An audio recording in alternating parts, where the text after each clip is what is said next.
What's up, Internet? You're tuning in episode 129 of the FlipScreen Games Podcast, a weekly video game podcast where two best buds from different nations come together to discuss the wide world of video games. I'm your host, Pete and Bessie, joined as always by my very good friend and co-host, Mr. Max Wright.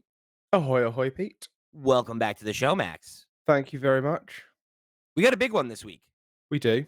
We're going to be talking about all the releases we had to look forward to in 2024 because, of course, as we all know, 2023, a banner year for video game releases, right?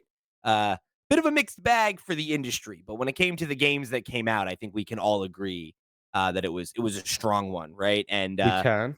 2024 appears to be no slouch, but I think, you and I thought it might be a good idea now that some of the news has slowed down a little bit over these last couple of weeks. Yeah. And maybe we could take a beat and look forward for a change and talk a little bit Yeah. about what comes next.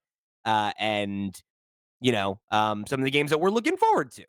Yeah, we don't have to do two shows in 1 week because there's just like too much to cover, spread so far out that we actually Right. have to that you have to be sat in a hotel room desperately trying to get an episode in, This time Two we of can them relax. even. We can just talk about some games we've played, talk about some games we want to play. We're just going to talk about games, which I guess is why people are here, right?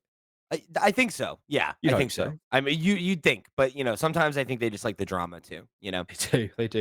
There's plenty of that, let me tell you. Speaking of which, we're going to kick things off with a question from Andy Rads, who wrote in on the Discord. And this is kind of a follow-up from last week, and we'll use it to get us into our conversation this week about all the games we're looking forward to, right? But Andy wrote in and said, the Xbox podcast gave us no long-term strategy. As your special podcast stated last week, releasing 4 games on other platforms is dipping a toe in the water. But what is the end game plan? Before I start, I'd just like to say that the fact that special is in quotation marks makes it look like it's patronizing. It's like, oh, your special podcast. Oh, what a special episode Well, it that's a real was. special episode you did. Wow. I thought it was very special, actually, Not special enough for me to be For on you to it, show up, but Yeah, whatever. I will say this, though. 4 games on the platform is, right, it is dipping a toe in the water, but I do feel like the end game plan, hopefully for me, the dream is the games you want to play are anywhere. I with Helldivers 2 last week being such a big success for Sony as a day and date what a release on smash hit that's been, PC. huh? Yeah, right. It's surpassed like every uh every PlayStation and sort of Xbox day one, or every one of their Steam releases peak. So it's smashing it. I hope that that's the plan going forward, and I hope that Sony realizes uh there is value in releasing their stuff on PC. They've seen what it's capable of doing, and I think that Xbox, while they already do release their stuff on PC day and date, great. Maybe they start realizing that, okay, maybe we should start doing more stuff on Xbox. There's got to be value for them buying these things, and we know that Games Pass is their big product, or Game Pass should say is their big product, and that doesn't necessarily help in that respect. So I don't think we're ever going to see Game Pass on PlayStation. I do think there is, their strategy of releasing select things on other systems, which they've been doing the whole generation. It's not that surprising. We've had Cuphead, we've had Ori, Cuphead on PlayStation and on Switch, Ori and the Blind Forest, Ori and the Will of the Wisps, both on Switch. Sorry, I've just had a sip of Coke. It's really like giving me one of those. It's not like a brand new thing. It's just it was, I think, personally poorly handled by them in the way they announced it, and it got people speculating with things like Starfield and things like that. A lot of doom and gloom about Xbox doing a strategy they've already been doing. But yeah, hopefully the end game plan is what we all want, and especially people like you and me, Pete, who are platform agnostic. We have everything we want to play on. The fact that we can play whatever we want to play wherever we want to play it, that for me is good, and I think that Xbox should, if anything, be praised for that. Not there shouldn't be talk of doom and gloom, especially in the same week that PlayStation start saying there's no first party exclusive games or coming this year, or that they're sort of in the latter Well, half of their life. yeah, it's like I think a lot of that is interesting too, because that's the second half of Andy's question. So I'll read this too, and we can talk about this. With Sony saying there will be no PlayStation first party games before April 2025, is it worth buying a PS5 today?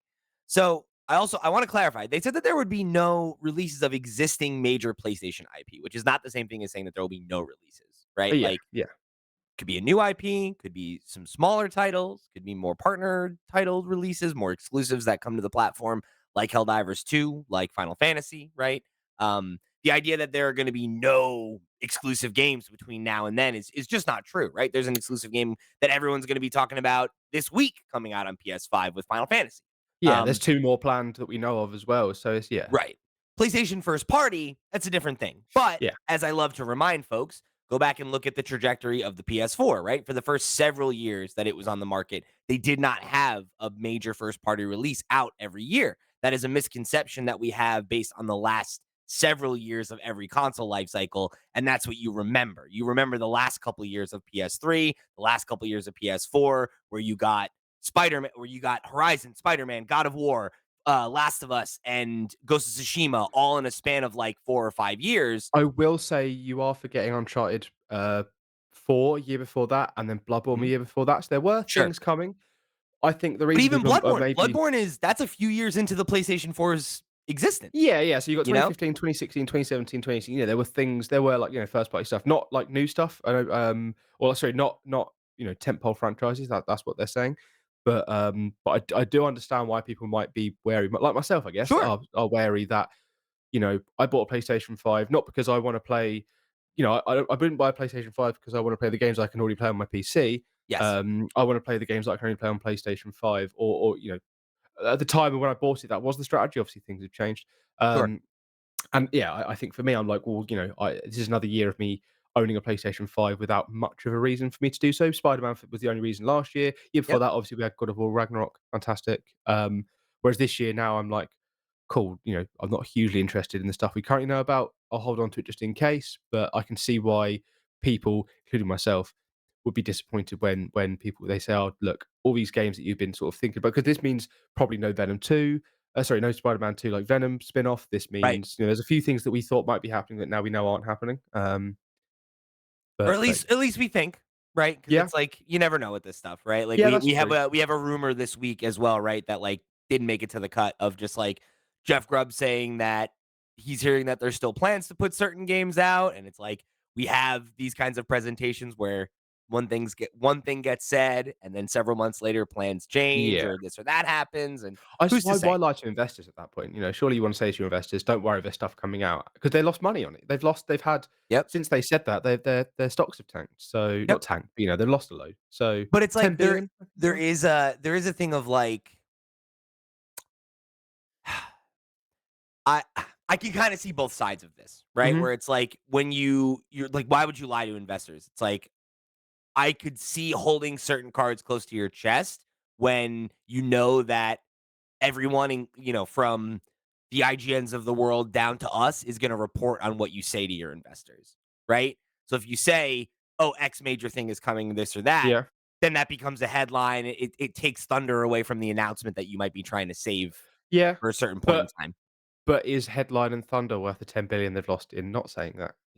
There's got to be a value there somewhere, isn't there? And you're totally right. And I don't say this to say I believe X or Y is happening. I say Mhm. this to say that companies do this all the time. We just talked last week about how, Phil Spencer, Sarah Bond, and Matt Booty came on to the Xbox podcast to say 4 games are coming to other platforms. They wouldn't say what those games were, right? And it's like we all sit here and say, well, why would you not say it? And the reality is that if they say it now, all of that gets blown now. Whereas if Yeah. they don't say anything, it's 4 individual moments and it can happen Yeah. in a Nintendo Direct. It can happen here. It can happen there. And all the people in the world that are not like us, that don't pay attention to this stuff that granularly, that only scroll past the headline on Twitter, they saw Xbox games are coming to other platforms. Okay, cool, There you go. whatever. Cool. It's different when it's this game is coming. This game is coming, right? Yeah, yeah, So, yeah. that's I guess I'm not arguing that side as much as saying like grain of salt devil's advocate because it's like we literally are about to talk about a Nintendo noise this week about how ostensibly Nintendo has within the last few weeks made the decision to punt their next gen console like several months into next year to give time for them to shore up a lineup. That's something that as of a few weeks ago was seemingly not happening, right? Or Yeah. if it was, they hadn't communicated to any of their partners yet, right? So it's like these kinds of decisions can change, right? And Mhm. these companies react to what's happening. So the fact that Sony just saw their stock tank, right? Like maybe that does change things, and maybe they push something up. Maybe they Yeah. work aggressively to pull a partner to get another exclusive and pay some money for somebody to bring a exciting game to PlayStation exclusively. Like those are all things that can and have happened, right? In reactions to these types of moves and shakes in the market. So, yeah, I mean, never say never, right? Yeah. Like, but I think if you are somebody like you or me, right, where you're platform agnostic and you have other platforms that you play on and your PlayStation is not your only option, I definitely get it because like I think of the platforms I have, I'm probably spending the least amount of time with my PlayStation these last, you know, year and change, right? Like with Mhm. I also, right, was very into Spider-Man. I played Final Fantasy 16 on that. I'm going to be playing, Final Fantasy 7 Rebirth coming up in a couple, in a week here, right? We'll talk about that in a minute. So it's not like I'm not playing things on my PlayStation, but I'm Mhm. definitely playing more things on my Switch or my Xbox or my Steam Deck. But a couple years ago, that was the case with my Switch, where I was in kind of a drought over there and I wasn't playing that much and it was collecting dust. And then last year I played 3 or 4 games on it, right? So it's like Yeah, I think if you're somebody who only owns one console and you own a PlayStation, I don't think you're there feeling like there's nothing to play. It's just you're probably I playing things agree. that are not exclusive, and that's fine because Yes. you only have one console. But when you're Yeah, if somebody who you has a PC or other options and you're like, what the hell did I buy this for if I'm only getting one exclusive a year or whatever? I get that. and that is a risk that I took in doing that, I guess. I did play a lot of things that weren't exclusive at the time. I spent a lot of time catching up as well, but I think now that I've done everything I wanted to do in catching up, because I didn't have a PlayStation before, I'm now at the point where it's like, "Where's the new stuff? Like, where's my new I stuff?" And think there's a that great was also a personal problem, you know? I think there's a great argument to be made though, right? Like you and I are sitting here like, where's the new stuff? But it's like you're playing Helldivers, right? Like Helldivers is the game of the moment right now, and it's a PlayStation exclusive game unless you're on PC. But we Mhm. also love to sit here all the time and say, well, it doesn't hurt console if you put the games on PC day and date because they're different audiences. So then, like, make up your mind, dear listener, and my dear co-hosts and me, because at the end of the day, like, you're damned if you do, if you're damned if you don't, then, right? If they Yeah. put the game out on PC, they should do that because that's the right thing to do, and it doesn't hurt them to put it out there. But then we're also sitting here saying, well, it's not a real exclusive. It's on PC. Well, then what the fuck? It's Pete, like, that's the beauty of having a podcast, is one week you can say something and you can argue furiously for it. The next week you can say the complete opposite. I say, "No, I didn't. No, I never said that." And we do it all. I personally do it all the time, and hear myself as I say it, and I'm going, "No one's gonna give a shit. No one's gonna call me out on that." They never do. They oh never man, do. I'm waiting for next week because somebody came at Steve in the comments last week about how exclusives are so important to a console's launch. I can't believe this one guy is saying it doesn't matter. And I'm like, oh, I can't wait to read this person's comment and have them just back me up. But I'm waiting for next week because Steve ain't here. But Steve ain't here. let's put a pin in these questions. For me, I think the end game plan, I'd imagine, is I believe what Phil said. I think that multi-platform games, there's no reason to not put them on other platforms. We talked about Helldivers, right? Like games like that need a player base. They need microtransactions to stay healthy. Like the best way to do that is to have the widest audience possible. It doesn't make sense to not put those games out multi-platform if you're in the business of making that type of game. I wouldn't be surprised if all those games go multi-platform or stay multi-platform. Like if that became the new standard. But I could also see them doing what he said, where it's like a year after release, it comes to PlayStation. So you get new players brought in and you've built the original base on Xbox and done what you can do there. And then I think for the smaller games, right, it makes sense too because like you've probably sold as many copies as you're going to sell of Pentiment, right? So like let's sell it Mhm. somewhere else. Let's try and let it get a second life and see if you can get more people interested in it and justify the numbers to do another one Mhm. or another similar Finally game. finally shut up all these PlayStation fans screaming for Pentiment. I'm so bored of seeing PlayStation fans go, "We've done I'll Horizon tell Zero you what Dawn. though, We've done God of War. Where's Pentiment?" you joke. I have so many dorky history friends that I I've can told believe about that. this I game, and they're can believe like, that. "Where can I play it?" And I'm like, "Oh, it's only on PC and Xbox." And they're like, "Fuck, I can't play it because they own a Yeah? PlayStation because they're regular people, unlike us, and they only own one console." Well, let me tell you, not a single one of my friends knows what Pentiment is, so that says something about me and something about you, doesn't it? Yeah, all my friends are intellectuals. Oh, yeah, here we go. Huh. So I think that's the game plan. I do. I believe what he's saying in terms of like we're trying to build brands and maximize revenue on smaller titles.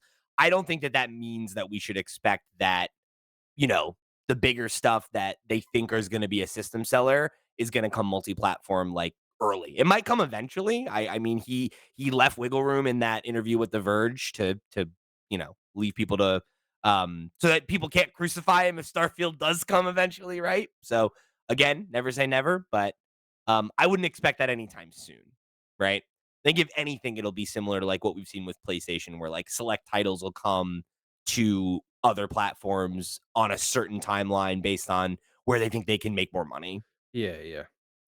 And I do think it's worth buying a PS5 or an Xbox today. I said that Yeah, I since they agree. came out.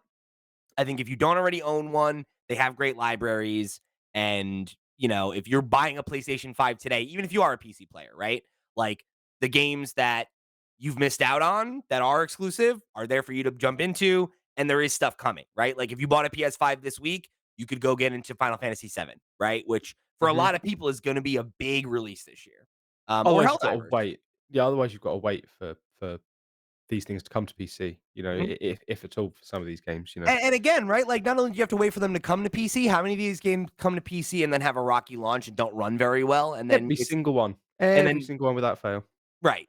So, it's like not only are you waiting, you're waiting upwards of 2 years probably for it to actually be playable on PC in a good stable state. So, No, just spend £2,000 and have a PC that doesn't where, like, it can't even touch the sides. Like, this can be a broken mess, and your PC is so good that it won't even touch the sockets to fine. slow down. But we don't All need to right. worry about what's coming. Sort of what we have played. I'm messing this up completely because I didn't know what I was gonna say when I started it. Let's talk about what's coming next. Let's Okay. talk All about what's right. I coming was next. all right. I was No, ready. I sorry. was I was like, Sorry, look at no. this guy. Look at this guy tossing an alley Ah, oop. yeah, yeah, And he I just messed it up. I also need to bring it back because I don't want to talk about what's coming next. I wanna talk about what's already come, and then we'll talk about what's coming next after that. so Smooth you just segues. botched this whole segue Smooth frontwards, segues. backwards, No, no, no, no. sideways. Okay. All It's right. called Fine. seamless podcasting. It's something that I do every day of my life, and let's do it. Why don't you just give me the mic back? Why don't you just give me the mic back, Max? All right. Why don't you just let me put this back on the rails here? All right. Because we're gonna talk about 2024's releases. And so far, right, we're just a few weeks into 2024. It's barely even kicked things off, and we already have a good number of games here that are worth chatting about. So we're gonna start there before we get into all of this stuff coming up for the rest of the year, because already we've had Prince of Persia: The Lost Crown, we had Pow World, Like a Dragon, Infinite Wealth, Tekken 8, Persona 3 Reload, Helldivers 2, Deep Rock Galactic Survivor, Tomb Raider 1 through 3 Remastered, Mario versus Donkey Kong, Skull and Bones, which I forgot came out. Yikes. And then Banishers Ghosts of New Eden, as well as a couple other cool little indie things like here and there, like obviously Ultros just came out, Mhm. we have jumped into a couple games in the Steam Next Fest that are either just coming out or will be coming out this week. I mean, just a few weeks in, we already have quite a few really cool games to talk about and you know, start considering in the echelon of what this year has to offer, right? I didn't even finish my sips there, and you'd already done the whole list. Like I was preparing to talk about one by one, and now we're at the end of the list. Do you wanna what do you wanna do? Do you wanna go to You back to you the you start? go ahead. You go ahead. Take where you want to Alright, go. cool. Cool. Well, I mean, I want to talk about a couple of games that I played this year. Prince of Persia: The Lost Crown. I don't think I actually had a chance to talk about this on the show after launch, other than, like, the first hour, but this was a Yeah. banger. This was great. Played it on Steam Deck. Fantastic game. Really has set a bar for Metroidvanias. Really has, made Ubisoft, look good, for the first time in a while. And yeah, great game. Go and play it. Power World, you played some Power World, didn't you? Yeah, I talked about it quite a bit around release. Folks were interested in it. I jumped into it for a bit. I think I played about 30, 40 hours of it. I think if you're a fan of the genre, worth checking out. For me, it's like that kind of game is just really not my bag. And once I kind of started, I got my feet in it, and I played a lot more than I expected to, because I think it does have a good gameplay loop, and I think you know, controversy aside, right, wherever you land on that, and everything, it's kind of irrelevant to the fact that the core gameplay loop is pretty strong, and I can see why it struck a chord with people. I think Mhm. obviously it's kind of fallen off the way that a lot of these games do, because folks have kind of run through the content there is to have there, and we'll probably see it reemerge in a couple months or a year when there's a major update and it'll be back in the Yeah. conversation. But I think to see how it came out and broke Steam records like crazy, and it clearly set the world on fire for even if it was just a short amount of time. I think it's a game people will be thinking about in the back half of the year when we're talking about like big moments of this year. It was the first big release. It was, yeah, it was sort of the first one to really, like, sort of set what has been a trend so far of record-breaking stuff, with, like Helldivers 2, which I've also played this year. And I'm having it I'm enjoying. I've played a bit more, I get it now, and I understand why everyone enjoys it. My worry is it's something I have to play with friends, so I'm not be able to play as much as I would like to do, but that's another one that's just gonna be it's gonna be in the conversation for the rest of the year as they changed their plans for it. They didn't realize it was going to be such a smash hit. They're hiring people, they're working on They've new like stuff, and I struggled to even think, keep the servers open. Like they had to put a cap on it because yeah, so many people are trying to play. they were Awesome. worried about they were panicking last week about the weekend because they were like, "Shit, people are going to play this game. We have to," But people, like you said, they had a cap. People struggled to get in. Huge success, and I think that this is going to be one to watch for the rest of the year. I look forward But to Sony has the no games, no exclusives this year, no right? exclusives, no exclusives. I'm really excited for the Game Awards rendition of the your crashing, your like careering down to the planet. I'm really looking forward to that being done by a live orchestra. I gotta pick that up. Yeah, no, we should play. We should definitely play. We I should would get love to. Steve on it as Yeah, well. let's do We'll it. all play together. You played Persona 3 Reload, if I remember rightly. Yeah, I'm in the middle of it right now. I'm really enjoying it. Like, I haven't really gotten a chance to talk about it on content. So I'm glad I get to at least give people a little bit of a taste. Like, Have your time. I think it's really, really uh a really sick way to have brought this game back because obviously they just did the re-release of 3 and I think it was 3 Portable was the one that they did. And then What's and P4 third? Golden, right? Like just came out. So it's Mhm. not like there weren't ways to play kind of the different versions of this game, but with Portable, it's more like visual novel than it is like the ability to walk around the open environments like the original on the PS2. So I feel like this is nice because now you can kind of have your cake and eat it too. If you want to play something that's maybe a little closer to the original, you have this option. But it has all the benefits of like quality of life updates and even things that like I think Persona 5 Royal like could have stood to do better. Like you can see those learnings applied here and like responding to feedback of like common things fans were asking for. I think that there is definitely a bummer in that there's some content that is in like I forget what it's called because much like Persona 5 to Persona 5 Royal, there's a Persona 3 and then a Persona 3. It's like FES or something like that. I can't quite remember what it's called. There's that extra content is not present in Reload, which is a bummer.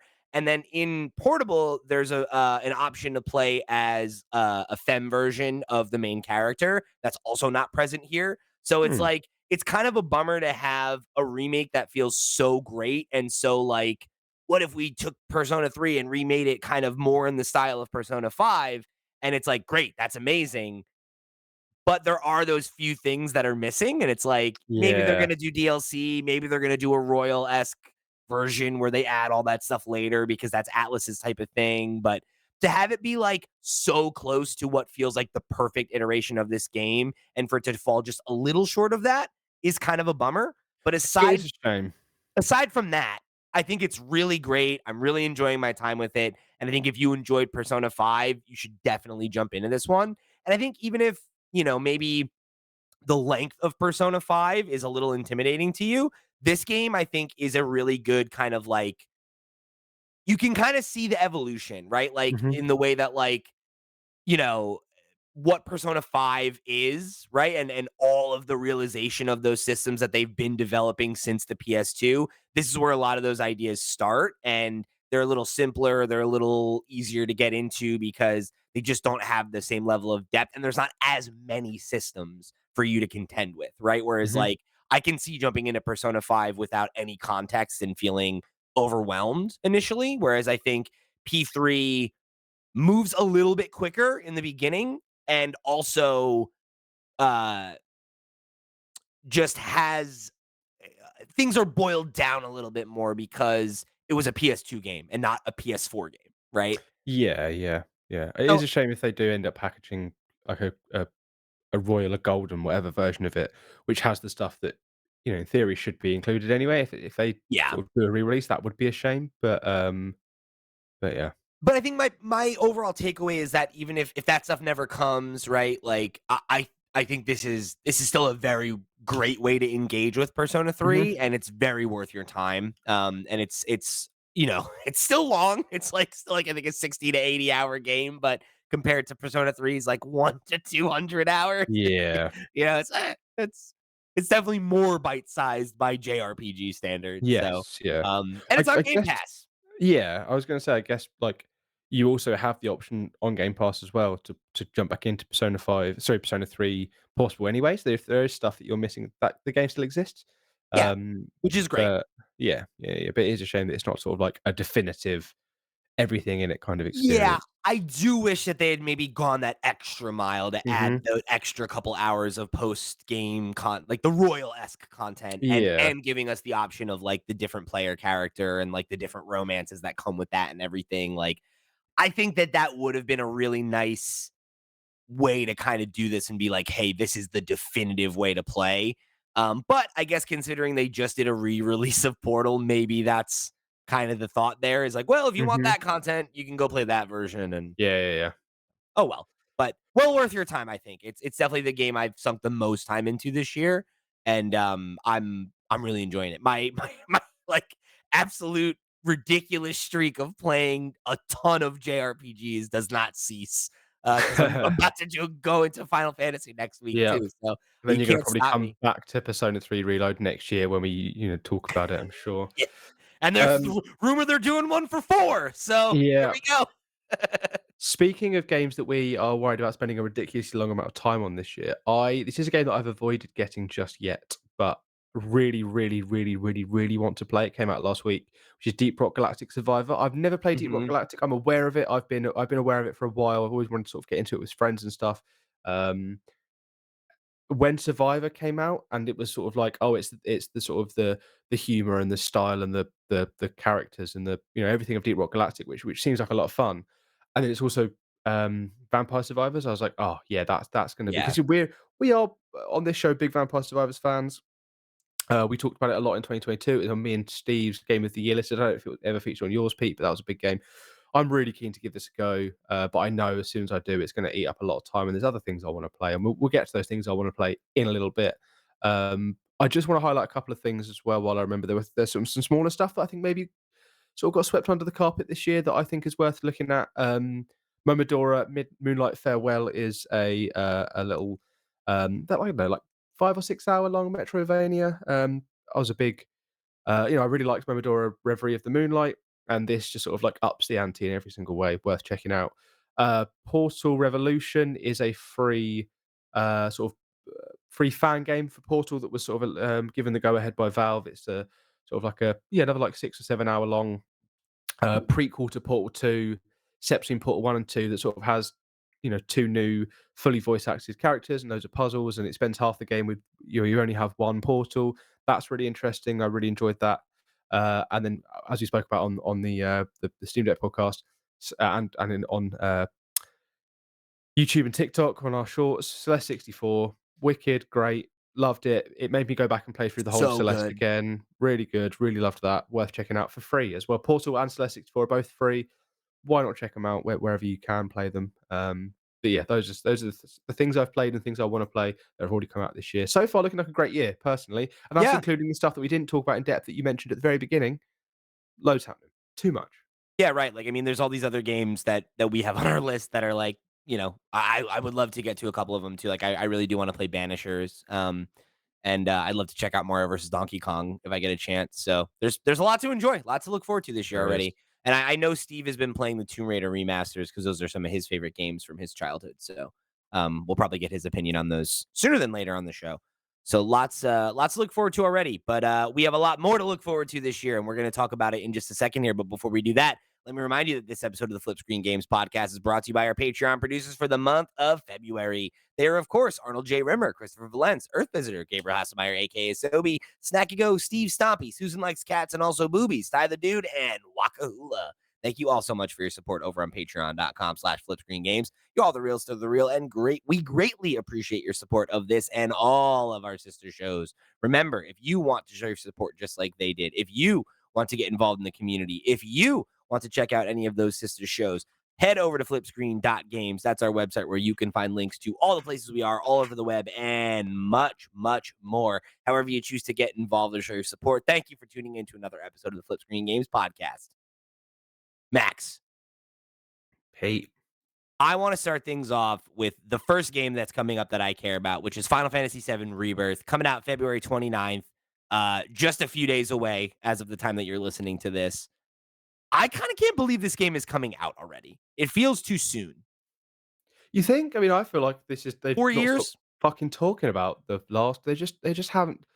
The fact that they were sort of doing the game in chunks, I thought they were gonna just speed them along. You know, we've got the base of it. We're doing this chunk, this chunk, this chunk. I didn't realize that 4. Um, I'm gonna sneeze. I'm sorry. I'm gonna sneeze. No, we're good. I didn't realize that it take 4 years to do it. But hey ho, you know, I'm fed up of hearing about it because they did retrograde or whatever, and they've done afterbirth or whatever they're doing now. There's just a lot. There's just a lot. As someone who's not that bothered about Final Fantasy VII, there's a lot.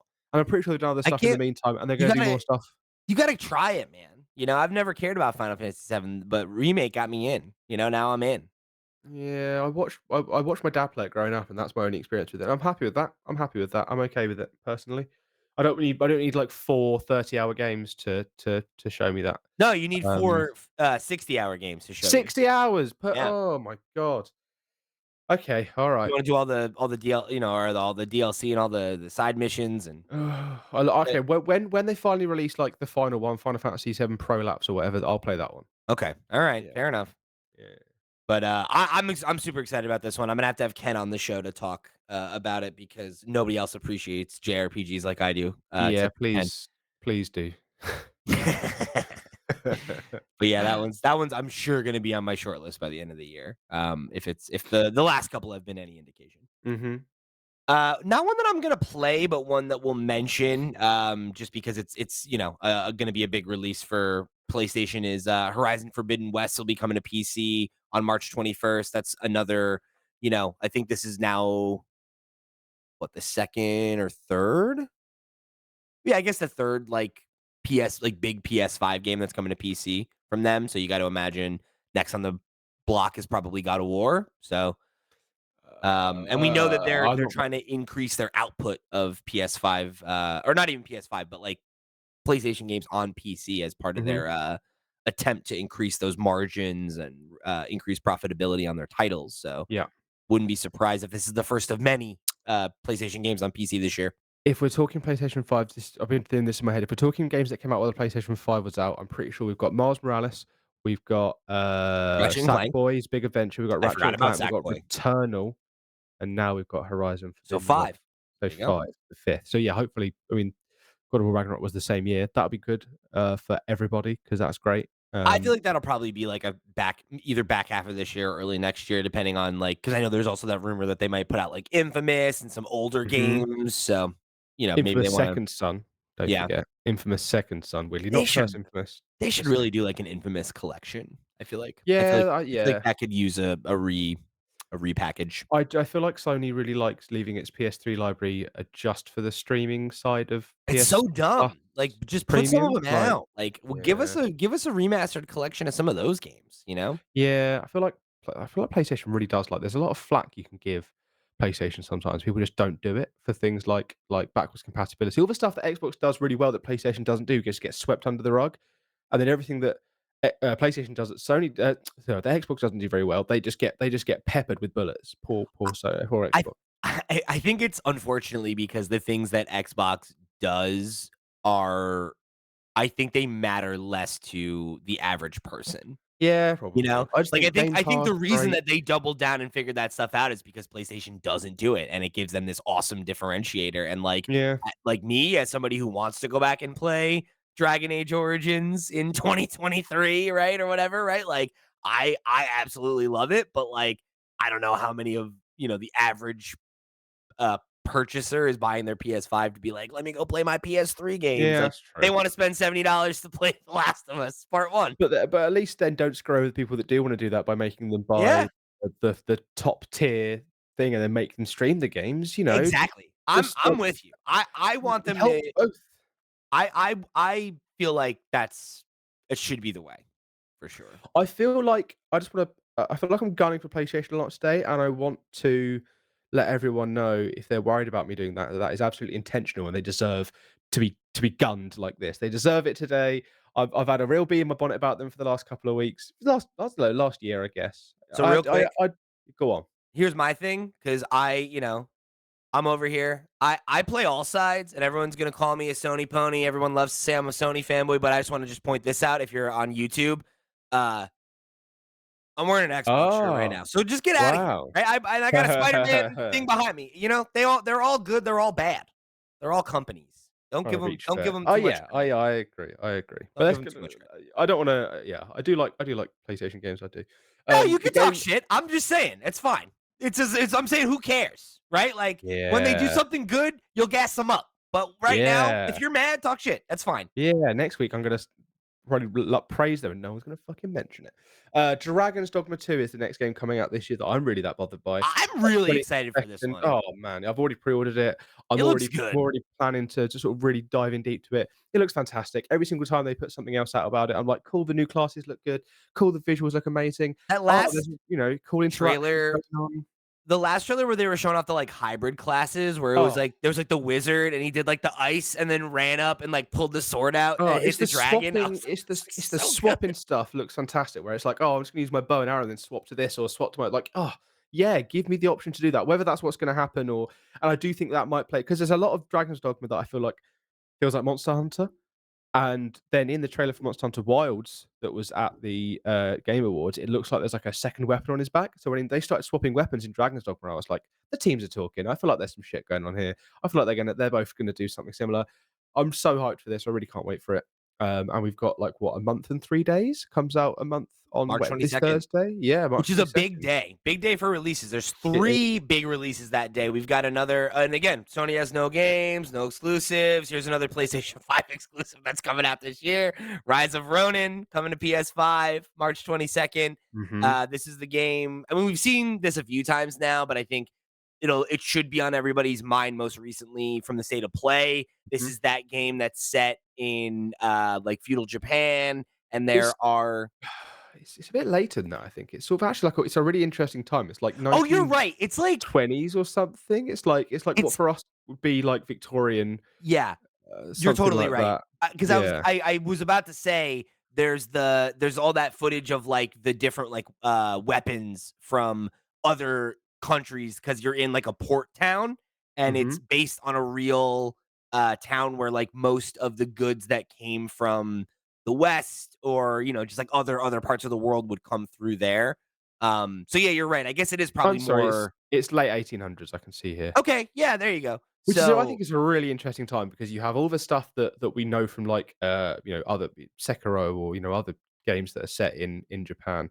That's the first one I could think of. There are loads of them that are set in that time period. Ghost of But then you Tsushima, also right? get the Whatever. yes, there we go, yeah. Then you get the newer stuff, which is like the buildings and the more Assassin's Creedy stuff, and I think that's where it's gonna really play in nicely. Yeah, because there's like a really cool feature where you have like a glider that you can use, and there Mhm, there is like a lot of that Assassin's Creed, like you're up on the rooftops and scaling buildings and stuff like that. And then you have this mixture of like the sword combat, but then also like they show you using like a gun with a bayonet on it, and like mhm.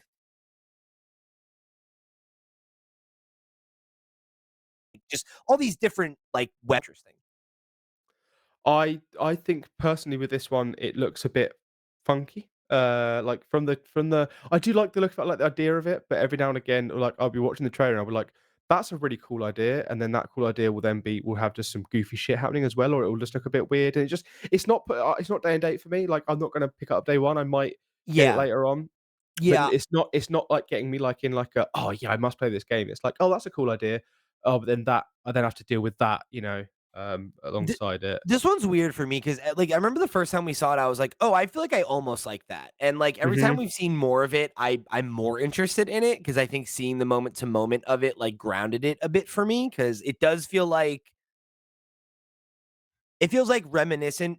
It kinda has that, like oh, I want Ghost of Tsushima, we have Ghost of Tsushima at home kind of energy where it's like, Yeah, yeah. it's like it feels like that, but maybe not with the same level of polish, right? And the same level of like, um, gravity and seriousness that that game has. Like, this But feels in a little bit more like Saturday morning cartoony where it's like, yeah. there's these big action moments and stuff like that, and it's like, I don't know, like, I'm that doesn't turn me off inherently, but it also isn't a turn on for me. Mhm. So, like, I have a big Ghost of Tsushima shaped hole in my heart, so if this game comes out and it's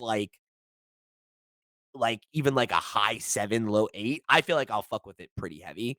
Yeah, Um I think that we are, I feel like Ghost of Tsushima, while it was fun and good, I think it could have done with more of, like, the less sort of being bogged down in its seriousness, less walking on horses, talking to people, like, it could have done with Oh, I more totally disagree. I doing shit. love all that. I love how like, quiet some of those moments Oh, are, man. you know? I don't know, man. I That is the beat that game epitome 3 of times. I love that game. that I got the platinum, and that is the epitome of, "Here's a cool idea, now here's that cool idea 50 times, and it never changes." That was my issue with Ghost of Tsushima. Hopefully, this one does something a little bit different, but, I think that's fair when it comes to some of the side content that, like, you could mhm. use more variety, Oh, it's a but fox. Where's he taking me? Oh, he's taking me here. Cool. cool Oh, spot. cool. Yeah, well, head. Okay, no, it's just a headband. Cool. But yeah. Anyway, more bullets at Sony for some reason. You're just a hater. You're just a hater. It's Yeah, I okay. am. I am. I am. But I'm this one is one that, like, I'm cautiously excited for it. I don't know if it's a day and dater for me, but I think if the buzz is there, then I could see it. But I think the fact that Dragon's Dogma and then the next game we're going to talk about, Princess Peach Showtime, are both out that day. I don't know if I'll have time for it day one. Mhm.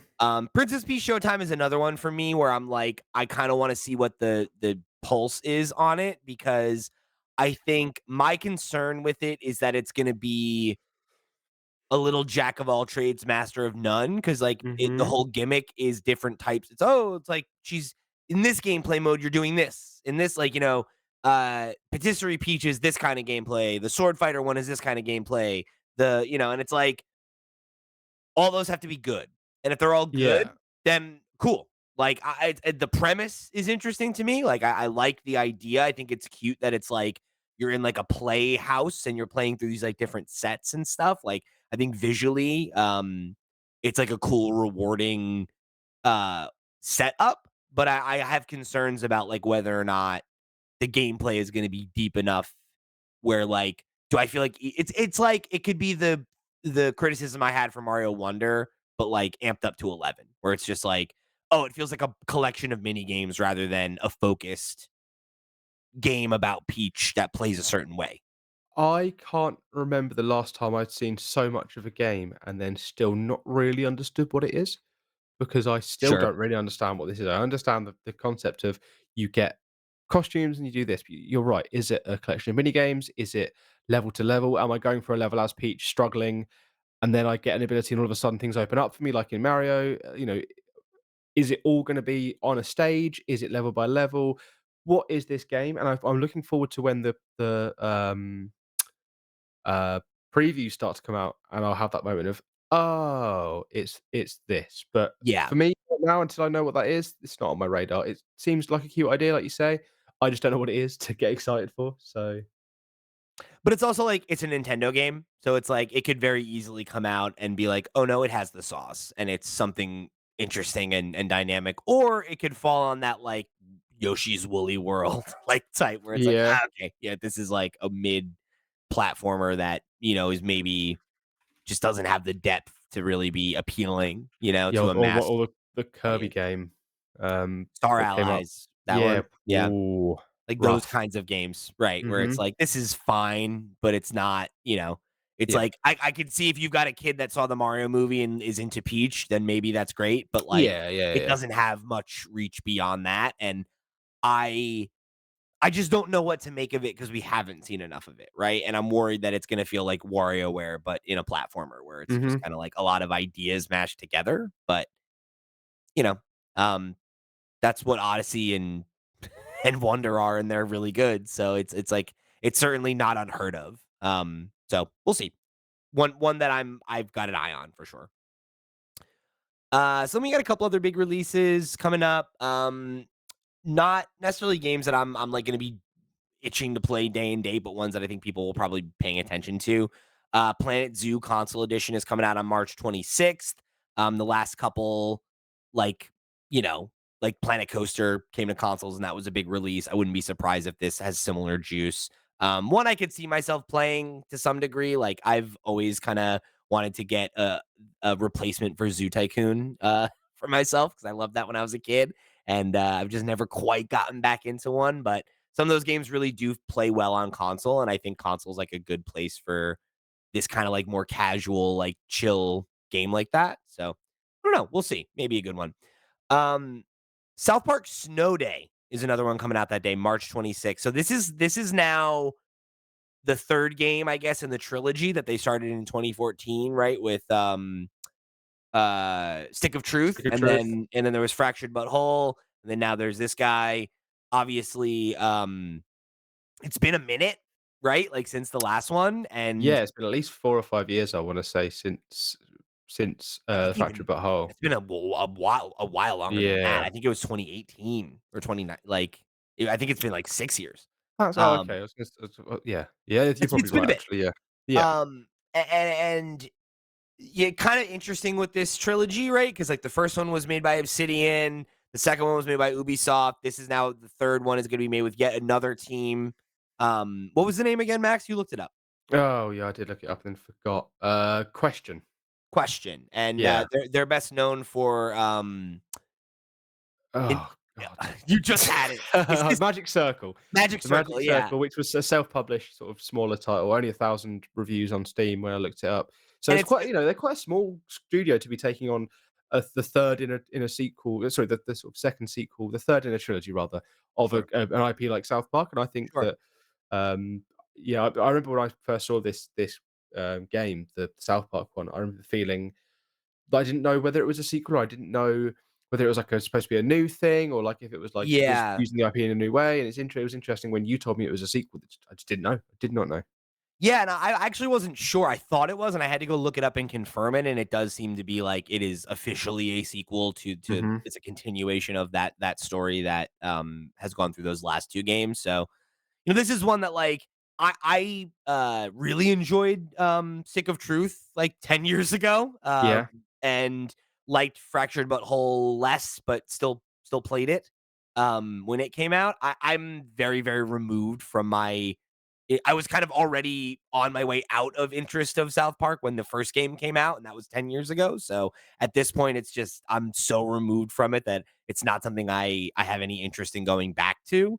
Um, Yeah. and I guess that's kind of my question with, like, where it's gonna land. Like, those like, especially the first game, right, was, like, a big deal when it came out. It was a big release that year. It got a lot of attention, especially because of, like, how much it looked like the show and, like, how, like, seamless that experience could be of someone walking in and thinking you're just watching it, and it's like, "Oh, it's actually a video game." Like, Mhm. that was very cool and dynamic and interesting at the time, and it's like, is there still an appetite for that 10 years later? Like, I don't know how many people still watch the show. I don't know it seems like it doesn't come up in conversation the way that it did 10 years ago, though. It doesn't seem like it's as relevant as it used to be. So I guess I wonder, you know, like, and again, right? It's like the team working on it is like an team that's worked on like one other self-titled game rather than it was an Ubisoft game last time. It was Obsidian who did the first one. Mhm. It feels like it's smaller in scope and execution, and I guess I just wonder like, is there an The f audience for it? Yeah, the fact that this is out in 3 weeks and, this is probably the 3rd time I've seen it mentioned and it's from you, Right, so and it's no like offense. I I sounded like I no, was really offensive, but, no, no, yeah. no, not at all, right? And it's like Yeah. I only put it on here because of that, right? Of like, oh yeah, like this kind of feels like it should be a bigger deal. And I don't know that it is. I don't know. Yeah, I agree with that. I agree with that. Say la vie. Next up is Freedom Planet 2 coming on April 14th. Do you know anything about Freedom Planet? Are you familiar with Freedom I Planet? own Freedom Planet, and it's one of those games that I've been like, "Oh, yeah, I'll get around to that at some point." Freedom Planet is off the top of my head, like a Sonic style game. It was like they Yeah. wanted it's like an indie like Sonic game.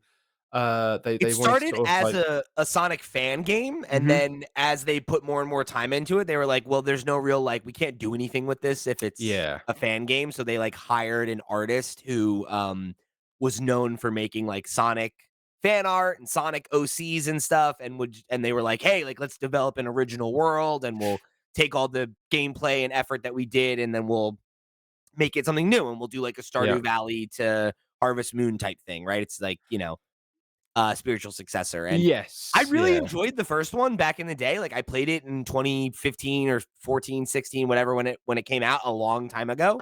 Um, I knew they were making a sequel. I did not realize it was coming out this month. It's been So, out for 2 years oh, on it's on other PC. platforms already? It's been out on PC for 2 years. Everything Holy else shit, I had no is idea. That's crazy. yeah, no, it's releasing on everything else now. It's been on So, PC for a yeah, couple of now years it's now, yeah. it's coming to all the consoles Yeah. now on April 14th. So, I think this game only exists because I'm not president or prime minister. Because if I was president or prime minister, anyone that makes, Sonic OCs and Sonic fan art would be arrested. So, wow. my Dude, you're just coming for people today. Your shots at Sony, shots at the Sonic community. I Haven't they just don't dealt with understand enough? how you can like a series that hasn't had a good game in 20 years, man. Like, Okay, how does it keep listen, happening? listen, listen. First of all, That's I'm not gonna defend that, just so you know. you don't need to defend it. It's Good, fine. You can say okay. whatever you want to say. First of all, you're wrong because Sonic Mhm. Mania has come out in the last 20 years, and that's a good game. That's true. I'm not going to sit here and entertain the idea that that's not a good game. Okay, Second of 1 game all, in 20 I like Sonic Mania, so 1 game in 20 years. I think it's really interesting for you as a Metroid fan to complain about a series that has one game in 20 years. Yeah, but they did But no, I'm not saying 1 game, I'm saying they release a Sonic game every fucking year. There's just 1 good one in 20 years. Whereas when they released 1 Metroid game in, like, 6 years, and that was look, bad, and I was man, like, "Maybe look, Metroid man, isn't that." look, man. All right, I'm not gonna sit here and come at the Sonic community. They've been through enough. They have to They had, put like, up with 3 these shit games in the games. last year, and they've all been bad. I know, but they don't deserve that. All right, they are so earnest in their love, I just don't man. understand how there's, like, Sonic fans that are, like, under the age of 16 that are like, "Yeah, I love Sonic," and I just don't understand how it happens. You imprint when you're young. You know, Yeah, we're failing our youth, man. Sega's failing our youth and our 30 and Yeah. 40-year-olds that want good Sonic games. I'm not passing the buck, I'm blaming myself as well. I'm part of the problem. I should be standing in game shops going, "Don't do that. Stop. You think you wanna buy that, but you don't." All right, the next game we're going to talk about is one that you and I are both looking forward to. This one's Tales of Kinzera Zao, coming out Mhm, on April 23rd. It is another one that's coming out everywhere. This is one that you and I talked about on the Steam Deck podcast when we did our like the 5 games we were most excited about at Steam Next Fest. mhm. We also talked about it a little bit on we had a TikTok and a short and every reel that went up about it. If you're not following us on social media, we're posting original content over there now, so go check it out. And you highlighted it as one of the like 2 Metroidvanias folks should check out at Next Fest. The other being Ultros, which we went and reviewed. So um obviously a game that you've been looking forward to quite a bit.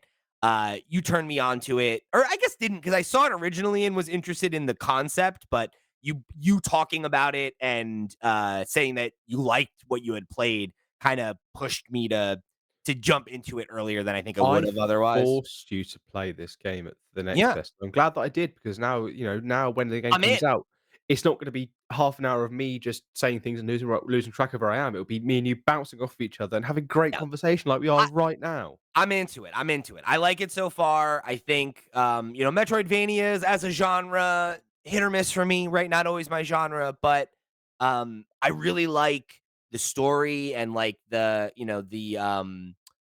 kind of 2 elements of it that really work for me, right? Like if you're not familiar with it, obviously we did a bunch of content about it. You can go watch us talk about it more extensively, but the elevator pitch is basically it is a game that is based on the myths of the Bantu people of Africa, and it is about a son who is a shaman whose father uh was like a great shaman and like taught him kind of the tools of the trade or whatever. His father's passed, and then he summons the god of death to try to like basically go through this trial and retrieve his father's soul and bring him back to life.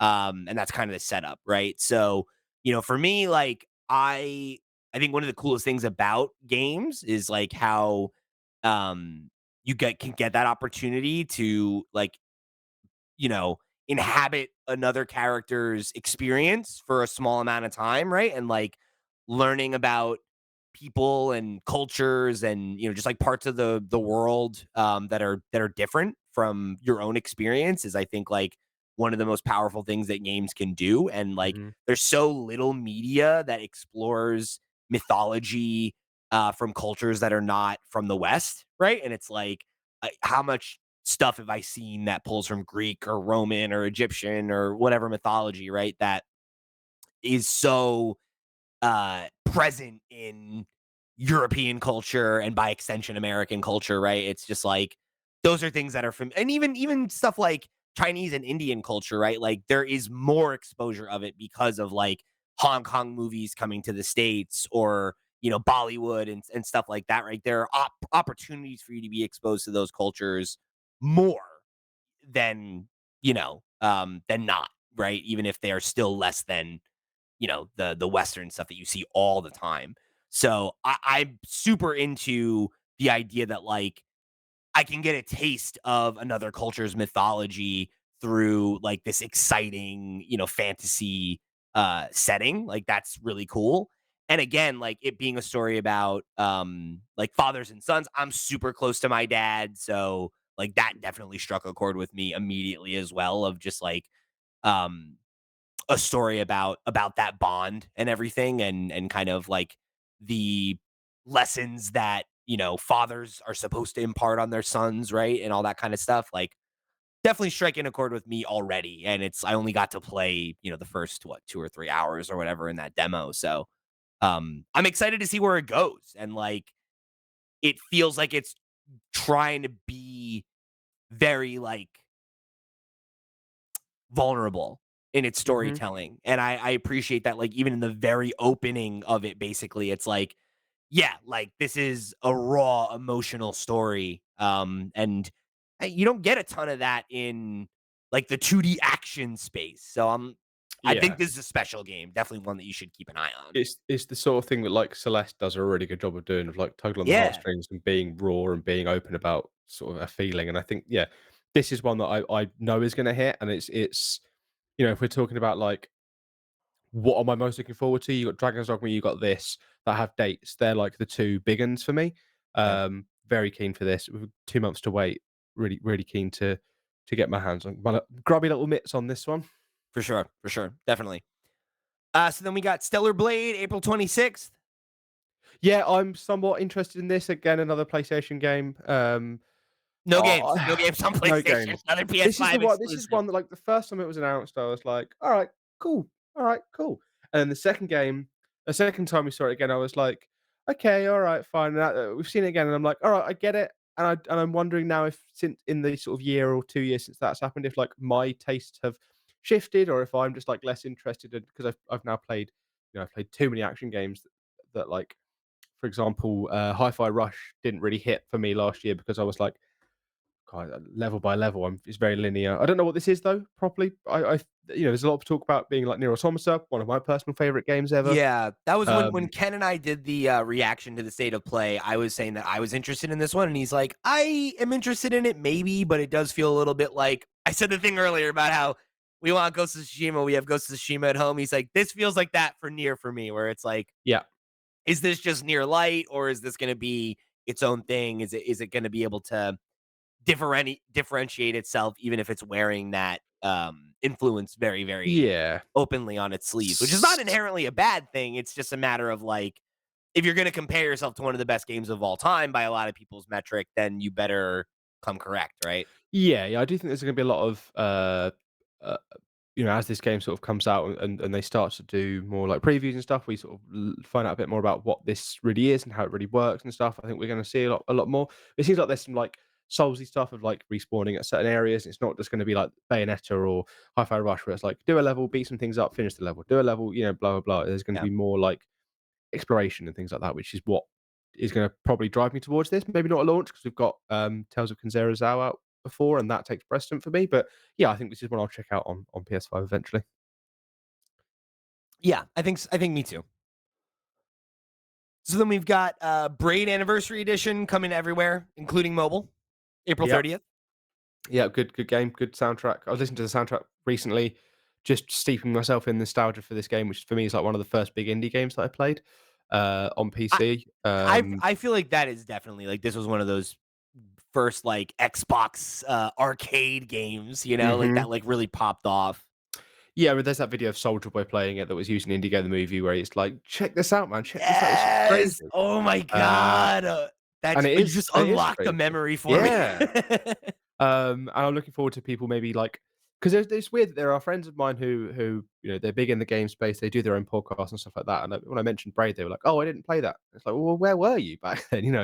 They were probably playing other consoles or whatever. But where were you when Braid was out? Obviously, indies are now much more popular, but I Yeah. guess you and I who were there at the towards the beginning and were interested in trying out weird little experiences, we were there and we get to do it all over again. Yeah, it's cool to it's kind of cool to think about like I guess that there's like that much history to like in the indie scene now that it's like Mhm. as seasoned and as it is that games like this can have like big anniversaries and be like looked at as like modern classics now and everything, right? Like Mhm. shoot, even Shovel Knight, right, is like 10 years old this year, isn't Yeah. it? It's like Yeah. that's insane, but whatever. I do think it's like when I think about things like, Cave Story, Yeah. how when I played that for the first time ever, it was but just before it came out for WiiWare, it was like a freemium sort of game that made by one guy. Um, that was so long ago now, and there are so many games that have been influenced by Cave Story or like, it's one of those like, real it just didn't get talked about enough for what it did and what it was doing at the time, and I think about that now, it's like, that's so, influential and so old. It's like 2006, 2007, maybe 2008, I think. I'm gonna look that up before I make a fool of myself, but yeah, crazy. Next up, we got 2000 Hell. 2004, sorry, it was Oh my 2004. I was god, oh yeah, 04. Wow, the that's year I crazy. started, secondary school, so That's crazy. yeah. Okay, so then Hellblade 2 coming to Xbox and PC Mhm. May 21st. Obviously, game that we've talked about a ton. We've seen a ton of it. It's really cool to see it finally come out. This is like one of those games that Xbox has been carting out since they first started acquiring people and being like, look, Yeah, we're cultivating all these cool studios and these great projects. And I mean, they've invested a ton of time and money into this one. I really hope it comes out and like blows people away because it looks really yeah. great. I mean, obviously the first one was like such a surprise, Mhm. that you hope that this one can kind of live up to that. That's like always the fear with like the sophomore effort of like a unexpected indie success, right? Like it's tough to follow up and meet expectations. But I mean, man, like everything we've seen in this game just looks so good that Yep. Everything they I think it's gonna hit. Everything they said during the partner direct where they were talking about, "Oh, we've improved, like, the combat," for example, everything they were saying, I was like, "Yeah, that's exactly what I wanted them to improve between the 2." And visually, it looks impressive. They've really doubled down on what is good. So, yeah, Fingers good crossed. shit. The last one you got with a date here is Warhammer 40K Space Marine 2. Just like I'm not a Warhammer guy, I'm not a 40K guy, I'm not even a big third person shooter guy personally, but the first game just did something for me, like, it was just like it was just you had a gun and you walked for a level and you shot things, and that was cool, and then there's, like, a slight twist where things get harder and you just pick up different weapons and there's jetpacks and things.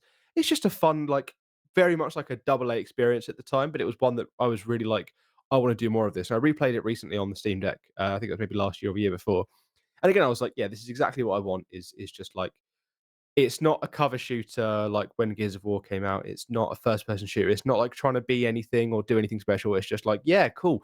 Be a space marine, shoot shit up. And this looks like that with incredible visuals. And yeah, I'm really, really down for this. So yeah, this was delayed out of last year. It was a shame it was delayed out of last year.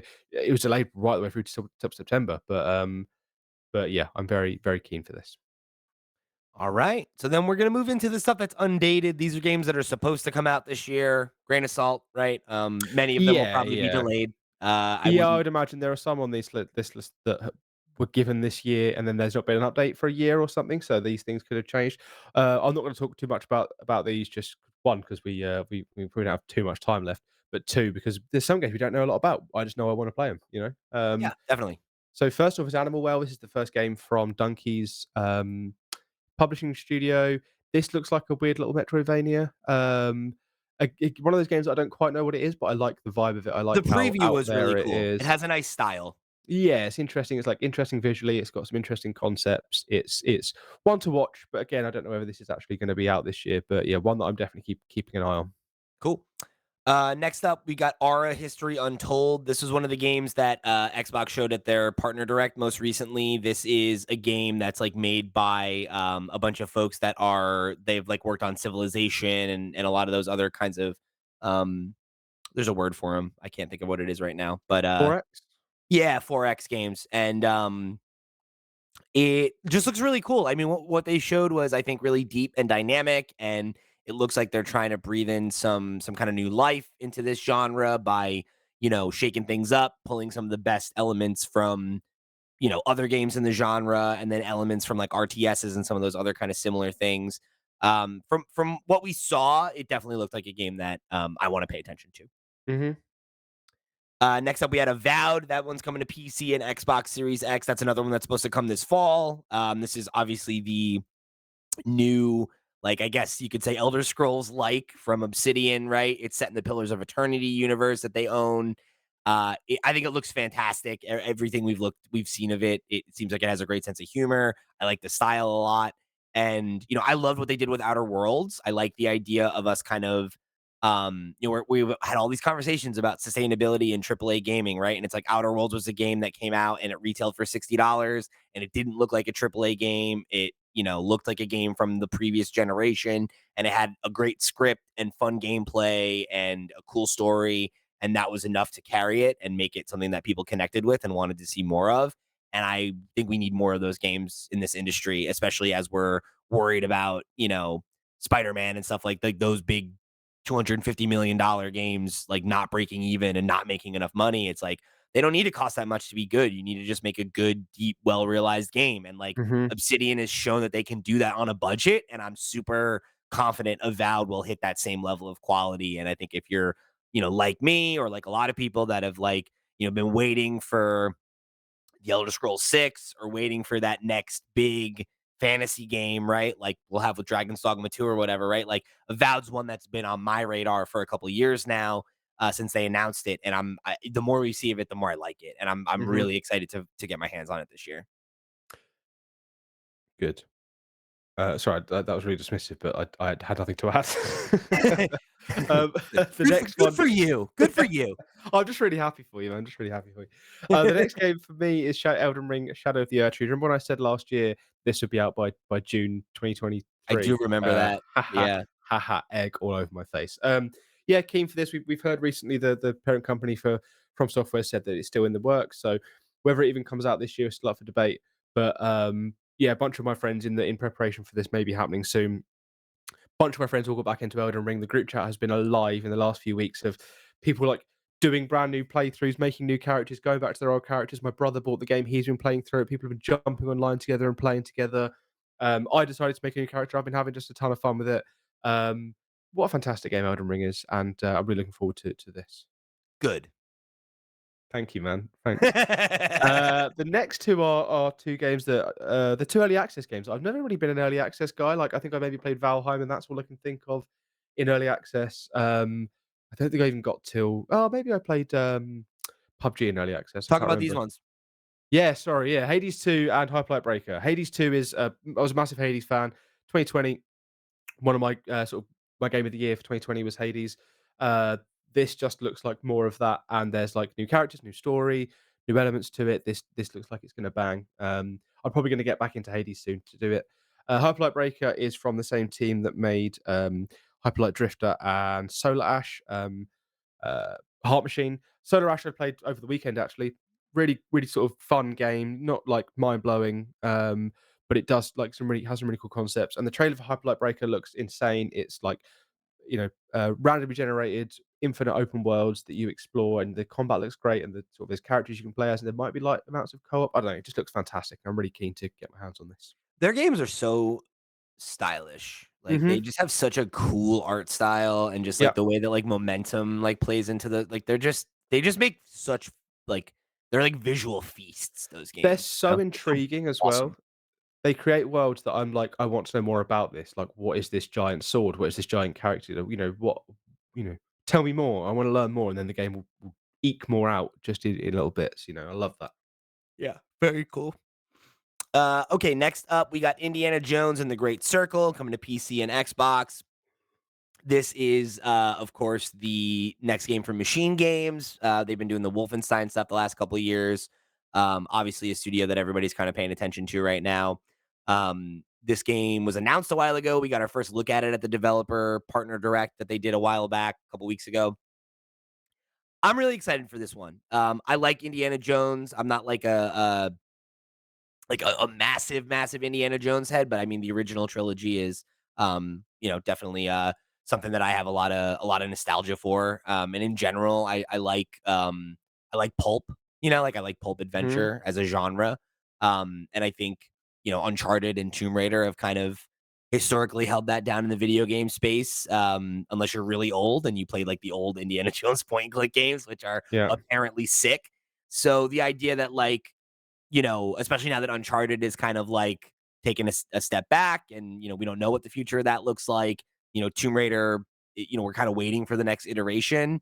I think it's a good time for them to take a shot at Indiana Jones. And, from what we saw, like the whip gameplay and everything, I think looks really interesting and dynamic. And the fact that they, are trying to do something that I think is, you know, uh, like them like committing to it being a first person experience for like most of it, right? Unless you're like some of the environmental stuff. I think is a bold choice and Mhm. one that I'm interested in. And I think, there's a lot of doom and gloom, I think, right now in AAA development, and I think, like, there's gonna be a lot more of these licensed games that are connected to IP that they think will make games more profitable, and I think, as long as we are getting that, like, if that's where we're going for a couple years, I like that it's getting to see, like, really cool, dynamic, creative, established AAA studios like Machine Games get to take an IP and really realize it in their style and not like have to maybe be a square peg in a round hole. So I think there's a lot to be excited for this one. Obviously, like Xbox's last couple big hype releases have been who knows, but I'm hoping that between this and Hellblade that they can kind of shake that reputation and that this will be Mhm. a game that we look at as like, whoa, like this was a big deal. It was a cool at bat. It was, something that um Xbox could brag about this year. And I think based on what we saw, I feel like there is reason to believe that that's the case because it seems like they got it. Like the tone feels right. The gameplay looks fun. I'm interested.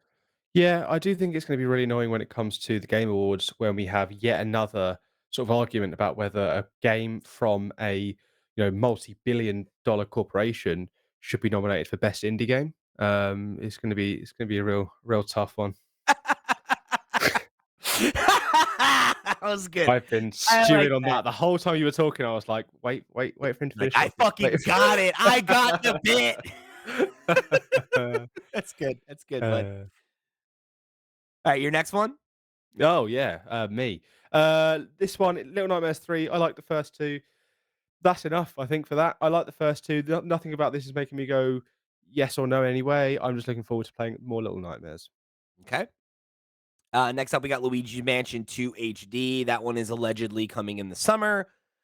Obviously, not like the most exciting release because it's just a re-release of another Mhm. game, but obviously there's a lot of love for the Luigi's Mansion franchise, and it's one of the few things we know that Nintendo's got cooking for us right now. Yeah. So definitely one that I think a lot of people have on the brain.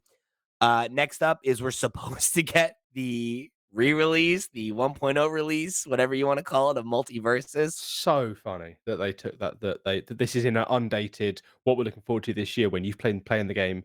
You played the game last year for a I long loved it. time. It was one of my Yeah, favorite right? games. You It's like, paid damn, money for it. it's just gone. I know I can't You even play paid it. money for that game, and now you have I to guess wait for this release. It's crazy. games as a service is definitely a sustainable model. Next Yeah. up, Nine Souls. Yeah, Nine Souls is a fun little looking, I guess it's like a Hollow Knight style, like Sekiro style, like combat game. I don't know if it's necessarily a Metroidvania, but from what I played, really cool like setting and interesting sort of character and just fun combat. I'm quite interested in the style of this. So Yeah, I didn't realize it was coming to everything. I thought this was just gonna be a PC release, but yeah, no, it's coming to everything, so Another remake on the Nintendo side of things, we got the Paper Mario Thousand Year Door remake coming out this year. This is another one I'm really excited about. I never played the original, and I really like the OG Paper Mario, and everyone says this is the best one. mhm. So I'm excited to finally give it a go. Yeah, again, I've never played it either, so I probably would do the same. Probably get this one on the Switch and see what everyone's going on about. Next one for me, Penny's Big Breakaway. This is a 3D platformer from the team that made Sonic Mania, which we spoke about earlier in the show. And I think this is flying under a lot of radars. I think this looks great. This has been on my wish list for a little while. I would, yeah, highly recommend checking this one out if you haven't already seen it. Yeah, Um, I'm interested in this one as well. The next game you highlighted is another one that I want to check out too, which is Pepper Grinder coming to PC and mhm, Switch. You got to play this one during Steam Next Fest. If you want to go listen to Max's full thoughts on it, we did discuss it over on like 2 weeks ago on the Steam mhm. Deck podcast. So go check that out. I think this game just looks fucking awesome. Oh, it looks fantastic. And every time I like, because I haven't deleted the demo, every now and again looking at my Steam Deck, I'll see the icon for it and I'm like, yeah, I can't wait. This is going to be great. Still no date on it though, which is a shame, but I think we know it's coming soon because they are sort of like they're talking about it. We've got the demo out and stuff like that. So I think Yeah, yeah, yeah. it's happening. The next one I think we're both also interested in is the Plucky Squire from Yes. God, what's his name? I'm looking at a picture he drew here. James Taylor, James Taylor, I gotta tell you, man, I can't think of it right now. I think James that's right. T. James Turner. There we go. James Turner. Turner. He left the Pokemon Company and Game Freak to make the Plucky Squire. Which every time I show this game to people, they're like, "Yeah, I feel like I've played this, this style of game before, like a 2D Zelda style game." And then as soon as the character pops out the page, all of a sudden everyone's like, "Wow, that looks fantastic!" And this does look like just incredible. This is what I've been waiting for. It was delayed out of last year again. We've been waiting for this for a couple of years now, but it looks so good, and hopefully this is the year. I'm really keen to check this one out, as I'm sure you are as well, Pete. Yeah, yeah. I Yeah, ever since we saw the first look at it, it's definitely one that's been on my my radar. I think it just yeah. looks really cool, really dynamic lighting, and hmm it just seems awesome. Reading this list out here just quickly, I feel like we're gonna have some really interesting game of the year discussions at the end of the year. Considering I've already got stuff that I'm like, yeah, cool, that's great, and a lot of Yeah. this stuff here I'm like so keen for. That if it all comes out, I'm gonna be having some arguments with myself. This So. next one is one that I feel that way about, which is Star Wars Outlaws. This is that, new Ubisoft, joint that they showed off last summer, I think, at Mm, Game Awards, right? I think was when we saw yes. it for the first time. Yes, you're right. I think this game just looks so sick. Like, they showed that whole little interaction where it's like you're, like, stealthing your way through a warehouse with, like, this stolen thing, and it's like all the events seem like very dynamic where it's like if you get away and they don't see you, then like you can kind of just ride off and nobody will know that you did anything. If they catch you, then the gang that you stole from is going to be mad that you stole from them and they're going to come and fuck with you later. And then you get back to this town where you like turn in the thing that you stole and there's like an interaction with somebody from the empire and you can either like show deference or you can start shit with them or you can like I think you could like take the thing and run off and just like seeing all these different options that you have and the way that the story reacts. It's like that's the number one thing I like in video games is when I am presented with a moral choice and I make a choice and it has real consequences for me and the other characters in the world or the world itself or whatever, right? Like that's the number one thing I want out of a video game. And I also really like Star Wars, right? When it's done Mhm. right, I really like Star Wars. So to me, like the idea of a story about a smuggler where I get to make ethical decisions and make some friends along the way and all that. Like, yeah, that sounds like a dream game. I hope it's great. Friends or enemies, depending on your choices, I assume. True, true, very true. Yeah, this one looks it does seem interesting to me, but I don't know if that side of it really interests me, I think, for me personally, because I am much more a sort of like exploring. I wouldn't mind if a game never said a word to me and I was like piecing together what was happening just from playing the game. Whereas, yeah, I think I said this before when you were talking about how Avowed did the same thing for you of like making a meaningful choice where I was like, I just say yeah to whatever and hope for the best. Yeah. Yeah. The next up is Sonic X Shadow Generations coming in fall 2024. This is one that you know, most of the Sonic folks say that this is one of the good ones, right, of the last, like, however many years. I never played it because when it came out at a point when I didn't have a lot of money and I wasn't taking a gamble on a $60 Sonic game. So, yeah, I mean, I this is one I'd like to play if I have time for. I don't know that it's like, one I'm gonna, like, the earth's gonna stop for it, but Mhm. if the time allows, I wouldn't mind getting into it. What's funny about this one for me, right, is that it's like people liked the old Sonic games, so let's bring the old Sonic games back. People don't really like the new Sonic games, so let's actually mix the two together for some reason, and then go, here's this Shadow the Hedgehog game that where he had a gun and like that's what people remember about it. Let's Yep. add that into the game where it's already Dude, that's the thing, 50-50 though. good game and bad game. Yeah, you don't know because there are some real sickos that love some of Oh, the 3D don't. Sonic games, you know, that's the thing is they're out there. They're out They there. what upsets me is these hedgehogs are out there shagging real humans wielding guns, right? Bring Sonic back oh Tails. 06, you Bring know? back Oof. Tails. Like, I don't need to know any of this stuff.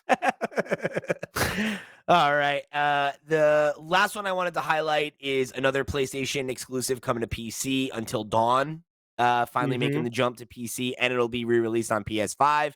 That's just great. Until Dawn is so, so good.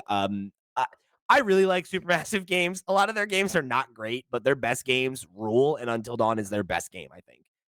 It's a fantastic game, one that everybody should be, like, looking forward to playing, like, during the spooky season. Like, definitely a game I think, will connect with people on PC and, like, now that it'll have a chance to kinda be new again. Yeah, this is not something I've played, but my girlfriend enjoys it, so maybe when it comes out, and it's a bit cheaper, I'll pick it up and play for it with her, but I've never Definitely worth sort of it. yeah, yeah. Worth your The time. final game for me and then the final game for us both is Windblown, which is the new, well, it looks like a co-op roguelike game, from the guys that made Dead Cells. Looks fantastic. This was shown off at the Game Awards, and I was straight on board. So we'll see if this comes out this year, and if it does, I'm really keen to, give this a go. Me too. Me too. So pretty good list. Lots of games to look forward to, I'd say. I mean, yeah, like I said, there's too many. I'm worried about the game of the year conversation, but also I think that there's been so much like I think the question here is can 2024 live up to the bar 2023 set? Maybe not specifically in quality, but I definitely feel like in quantity, yes. But Yeah. that's to say, we don't know. These some of these games could come out and blow us away, and this is only what we know right now. There's all sorts of new things could come out. So yeah, There I has think to be games that come out that we don't know about, right? So that's yeah, that's the yeah, yeah, X yeah, factor that you can't really account for. yeah, But I do think that, yeah, I mean, living up to the bar of last year is definitely gonna be tough, but, I think we're gonna look back on this year with, like, plenty to look back on because there's already quite a few games that are, I think, worth your time and attention. yeah. I agree. Don't. Well, I we'll mean, we'll leave it there for the day then. yes, please. All right, guys. Thank you for joining us here in another episode of the Flip Screen Games podcast. Remember, if you want to write in and let us know what games you're looking forward to in 2024, you can hit us up at flipscreen.games. That's our website where you will find links to all the places we are all over the web. However, you choose to get involved to show your support. Thank you for tuning in and joining us on another episode of the podcast. For the crew, I've been Pete. He's been Max. We'll see you next week. Bye.